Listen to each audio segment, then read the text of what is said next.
Morning, guys. So I wanted to do this real quick video on some stuff because you're going to see a couple of words on your test on a Wednesday, or at least one word um, that we haven't talked a lot about. So I want to make sure that I touch base on it. We'll cover it in the Zoom, but I also wanted to make sure I covered it with you as well for all of those that can't make it to Zoom.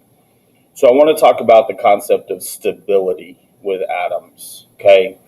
Um, we talk about valence shells, and as I was grading some work this weekend, I noticed that some of us are still having a little bit of issue with understanding the valence part. Um, Remember, valence electrons are only those electrons in the outermost shell. So if you look at these two examples I have here, this is sodium. It's in group 1, right? And so it has one valence electron. Now it has a total of 11 electrons, but only one of them is a valence electron. Only one of them factors into how elements bond together. Okay. And then if you look over here, I have the nucleus wrong, but this is chlorine. I need to change that.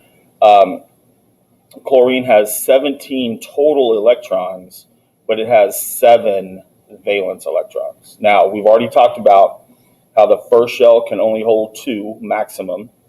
The second shell can hold a total of 8, and the third shell can hold a total of 8 electrons. Okay, um, so we have to kind of think of it this way. Although atoms are not living things, the easy way to kind of get your mind around it is to think that they are, and they want to have full outer shells.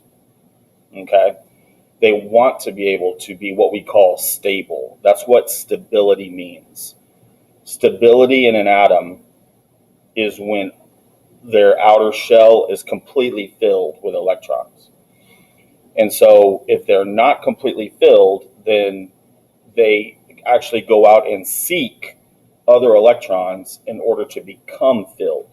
Okay. So right here with sodium on the right, sodium is almost full. It's just missing one electron. Okay. So all it's got to do is go out and find one electron. And if you remember all of the elements in group 1, from hydrogen, lithium, sodium, potassium, rubidium, cesium, francium, all of those atoms have that one electron that it needs. So chlorine actually goes and looks for group 1 elements, any of them, okay? And it will bond with them very easily because they have the one electron that sodium needs in order to be full, okay? So what will happen is sodium over here, and let me rotate it like this, okay, has that one electron, and then what happens is those bond just like that. So now chlorine has this electron right here, okay, and since sodium kind of gave away that one electron to chlorine, sodium's outer shell now is this one, which is full. So both of them become stable. All right.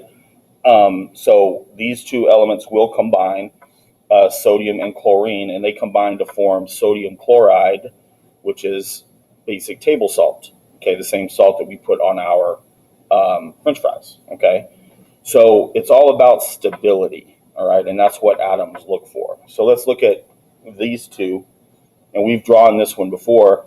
So over here on the right, we have oxygen, and oxygen is missing 2 electrons. Okay, so oxygen can combine with group 2 elements because they have 2 electrons in their outer shell easily, 1 to 1. Okay, so it'd be like 1 oxygen and 1 group 2 element, like magnesium. All right, but it can also find 2 group 1 elements that only have 1 electron, and in this case, we're talking about hydrogen. So hydrogen can come over here and give its electron to oxygen, and then this hydrogen can come over here.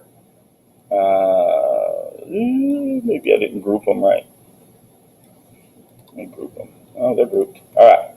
So we can take this hydrogen and move it over here and then rotate a little bit, and then they fit together like that. And now oxygen has that full outer shell, and then we have the two hydrogens here. So this becomes H2, two H's, and one O. All right.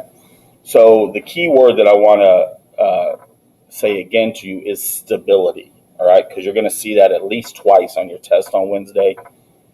Stability has to do with whether or not their outer shell is full. Okay, so if their outer shell is full, the atom is stable.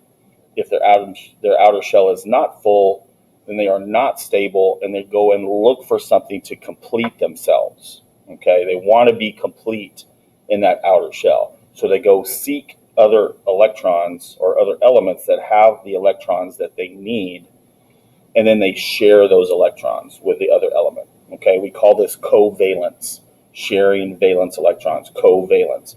And that's the only type of bonding we'll talk about in 8th grade.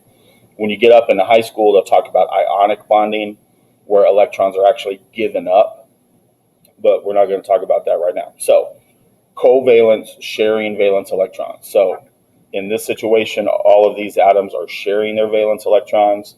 Same thing in this one.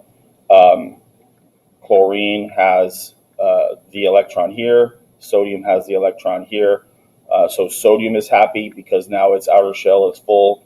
Chlorine is happy now because its outer shell is full. Okay, so remember, stability is all about a full outer shell. If the atom has a full outer shell, it is stable. If an atom does not have a full outer shell, it is not stable. All right, guys, good luck.